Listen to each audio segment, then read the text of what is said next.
কালকেই চলে গেলাম বড় ঠাকুরের পুজো দিতে। শ্রাবণ মাসের পুণ্যতিথিতে একটা মহাযোগ আছে, তো আমি আর আমার যা দুজন মিলে চলে গেছি পুজো দিতে। তো এখানে দেখলাম ঠাকুরমশাই গিয়ে সবাইকে চন্দন পরিয়ে দিচ্ছে।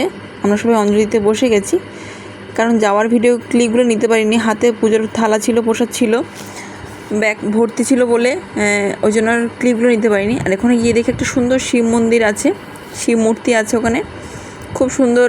সবাই পুজো টুজো দিচ্ছে, আমিও গিয়ে ওখানে ঠাকুরকে জল অর্পণ করলাম। খুবই ভালো লাগলো। আমি তো ফার্স্ট টাইম এখানে এসেছি, আমার তো ভীষণই ভালো লেগেছে।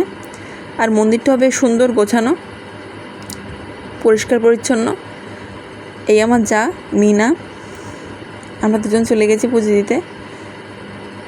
আর এখানে কিন্তু সবাই বসে পড়েছে অঞ্জলি দেওয়ার জন্য। মা কালী আর বড় ঠাকুরকে তোমাদেরকে একবার দর্শন করে দিচ্ছি, তোমরা ভিডিওর মাধ্যমে দর্শন করে নিও বন্ধুরা।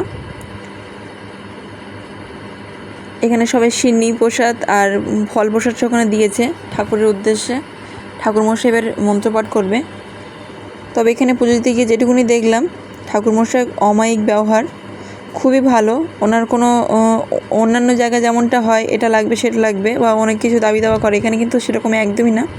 তো আমাদের পুজো শেষ করে আমরা সোজা বাড়ির পথে রওনা দিলাম। আজকে ভিডিও এই পর্যন্ত, টাটা।